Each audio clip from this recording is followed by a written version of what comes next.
Nigel Farage mocked panicking Labour MPs as he demanded that Sir Keir Starmer explain why pensioners are losing winter fuel payments while the UK hands £18 billion to a foreign country. The Reform UK leader faced a barrage of heckling from Labour MPs while raising the matter at Prime Minister's questions, but hit back by saying, "They really are panicking." He also highlighted the impact of the government's decision to means-test winter fuel payments of a war hero constituent. Mr Farage asked, "What do I say to 25,000 constituents in Clacton?" before highlighting the case of a 99-year-old man who flew a full set of missions as a Lancaster bomber pilot. He added that pensioners are losing their winter fuel allowance, feeling the pinch at the same time as we are giving away a military base. Sir Keir said Mr Farage should tell his constituents to vote Labour, but did not defend the winter fuel cut. The Prime Minister is pressing ahead with handing over the Chagos Islands but has denied claims he is doubling the £9 billion offered to new owner Mauritius. The Indian Ocean Islands are home to a strategically vital UK-US military base. Plans to hand them to Mauritius have been delayed since the US raised concerns. Mauritian Prime Minister Naveen Ramgoolam said Sir Keir told him that he intends to push ahead with the agreement reached between Mauritius and the United Kingdom and expects a speedy resolution within weeks. The UK is said to have offered £9 billion to lease back the military base. Still, Mr Ramgoolam has suggested the figure was effectively doubled because the Labour government offered to increase it with inflation each year. The government has denied the claim, but failed to reveal what it believes is the true figure. Earlier, Sir Keir claimed national security could be put at risk without a deal to give legal certainty over the status of the Chagos Islands and the strategically important Diego Garcia military base. The government argues that international legal rulings on sovereignty over the archipelago mean the UK has to cede the islands to Mauritius. Without legal certainty, the base cannot operate in practical terms as it should, he told MPs. This is bad for our national security, and it's a gift for our adversaries. Here is a summary of internet users' reactions. If the British government no longer want to own the islands, then they should go back to the people and their descendants who were removed. They should then be given the choice of self-rule or to remain as part of British overseas territories. Why give away a security asset and pay for the privilege whilst not having the funds to pay, whilst our pensioners are taxed to death and our young people can't afford to live independently? There is just no logic. My answer to Starmer if he said they should have voted for Labour, well, most of us didn't and you got in by default. Less votes than Corbyn. Starmer's Destroy the UK plan is going along very nicely, eh? People need to understand the Chagos giveaway was something the Starmer and Lamy came up with and not Mauritius. Sit back and take a good look at what Starmer's up to and you can't miss it. He's deliberately destroying the UK.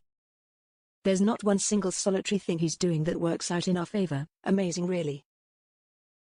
Surprised he's allowed to brush off his lockdown coach. He should resign. Won't happen, of course.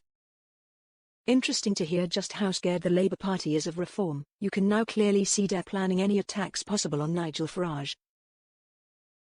They're not in touch with the people enough to realise it's going to have the total opposite effect with more and more voting reform, which is brilliant.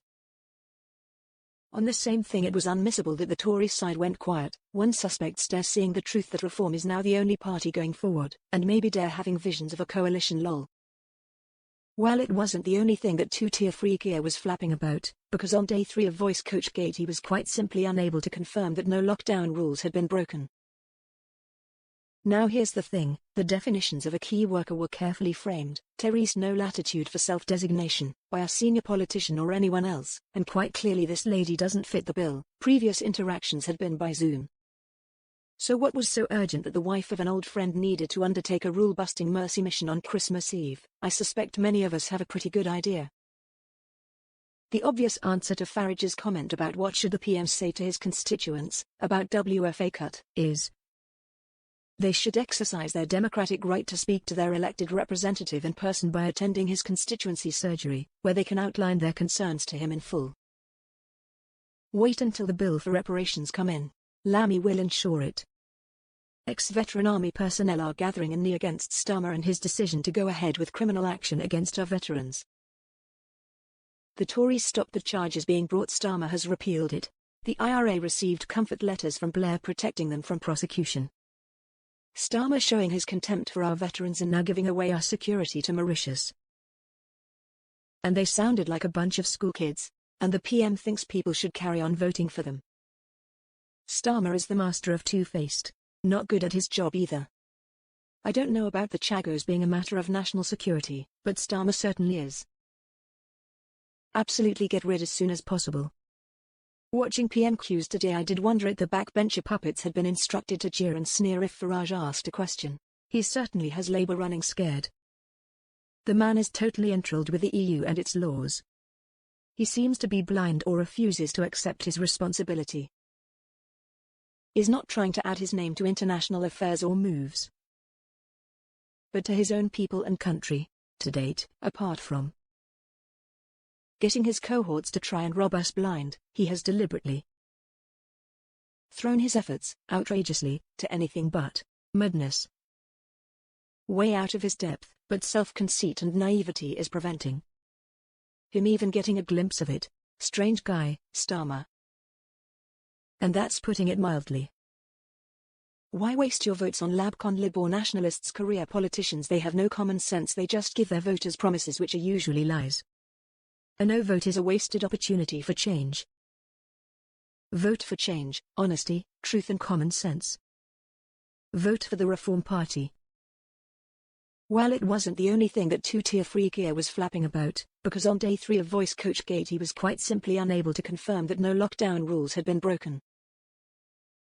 Now here's the thing, the definitions of a key worker were carefully framed, Therese no latitude for self-designation, by a senior politician or anyone else, and quite clearly this lady doesn't fit the bill. Previous interactions had been by Zoom. So what was so urgent that the wife of an old friend needed to undertake a rule-busting mercy mission on Christmas Eve? I suspect many of us have a pretty good idea. It's all Starmer and Labour can do. Mock other people who don't think what he is doing is morally defensible. Nigel asked him during PMQs. What do I say to a 99-year veteran who is denied WFA while giving £18 billion to Mauritius and the Chagos Islands? His sarcastic reply: tell him to vote Labour. Honestly, if this is the type of answers we are likely to expect from King's councils, KCs, Domine and Chalice Miserere Nobis, though I suspect Starmer is a one-off, I mean he has to be. If the British government no longer want to own the islands, then they should go back to the people and their descendants who were removed. They should then be given the choice of self-rule or to remain as part of British overseas territories. Why give away a security asset and pay for the privilege whilst not having the funds to pay, whilst our pensioners are taxed to death and our young people can't afford to live independently? There is just no logic. My answer to Starmer if he said they should have voted for Labour, well, most of us didn't and you got in by default. Less votes than Corbyn. Starmer does not have an original idea in his head, therefore one must ask who is telling him what to do on these matters. He has become an expert at giving away billions of pounds all over the globe instead of doing right by the UK public. Starmer's reply to Farage was, what would he say to the people of Clacton when he finally finds Clacton? Farage's face was a picture. Starmer's right. He spends too much time in America, and when not in America, in a pub drinking beer. Strange? You sound a little miffed about the guy who without a parliamentary seat essentially won the UK a referendum to leave the EU? This as his support for his latest political project continues to steadily rise. So that's the UK's independence, British exit from the EU. I wonder what hell reform next. How humiliating for him, I'm sure.